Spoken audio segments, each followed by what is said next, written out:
కాకినాడ జిల్లా పిఠాపురం నవంబర్ 26 భారత పార్లమెంట్లో రాజ్యాంగాన్ని స్వీకరించిన దినం. ఆంధ్రప్రదేశ్ బాల మహానాడు రాష్ట్ర అధ్యక్షులు గుబ్బల రాజు మాట్లాడుతూ భారత రాజ్యాంగం పార్లమెంట్లో రాజ్యాంగం ఆమోదించడం చేయడానికి నేటికి 75 సంవత్సరాలు కావస్తున్నది. మోడీ ప్రభుత్వం రాజ్యాంగం ఆమోద దినోత్సవం ఘనంగా నిర్వహించాలని భారత ప్రధానిగా మోడీ 2015 సంవత్సరంలో ప్రకటించిన పాలకులే రాజ్యాంగాన్ని నిర్వీర్యం చేస్తున్నారు.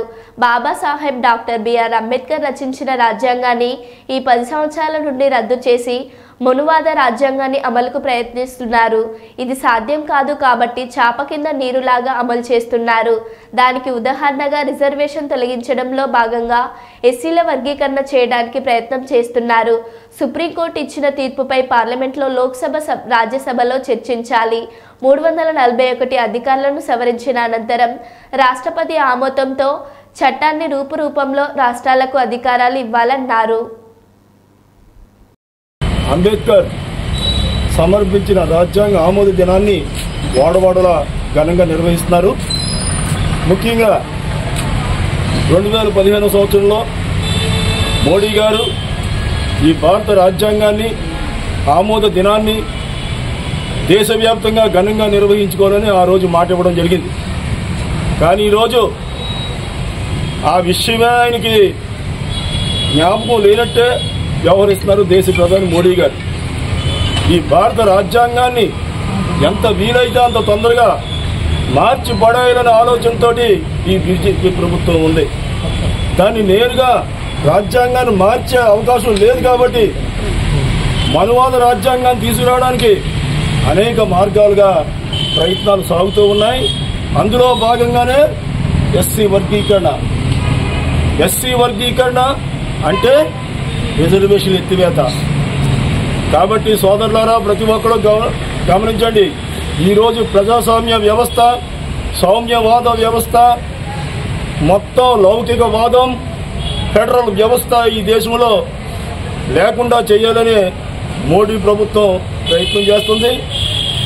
ఇటీవల కాలంలో ఎక్కడో పంజాబ్లో ఒక వ్యక్తితో నాకు అన్యాయం జరిగిందని వర్గీకరణ చేయాలని ఒక కేసు పంజాబ్ రాష్ట్రం నుంచి వేయించి ఈ బీజేపీ ఆ తీర్పు వెలువడకుండానే మీకు న్యాయం చేస్తానని ఇక్కడ మందాకృష్ణని తెలంగాణలో కలుపుకొని మాదిగల వేదిక మీదకి వచ్చి దేశ ప్రధాని అయి ఉండి ఒక కుల వ్యవస్థను ప్రోత్సహిస్తూ నేను వర్గీకరణ చేస్తానని చెప్పి వాళ్ళకి మాట ఇవ్వడం జరిగింది. ఆ విధంగానే సిజేఐ చంద్రచూడ్ గారు ఎస్సీలు వర్గీకరణ చేసుకోవచ్చు అని ఒక తీర్పు ఇచ్చాడు. క్రిమిలేయర్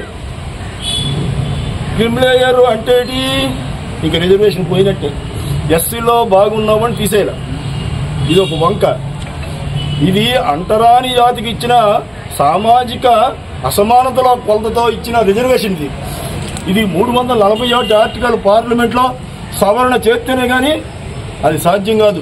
సిజే సుప్రీంకోర్టు ప్రధాన న్యాయమూర్తి తీర్పు ఇచ్చినా పార్లమెంట్లో ఏమైనా చర్చ జరిగిందండి. అక్కడ పార్లమెంట్ అంటే లోక్సభ, రాజ్యసభ, రాష్ట్రపతి ఆమోదంకి వెళ్ళాలా.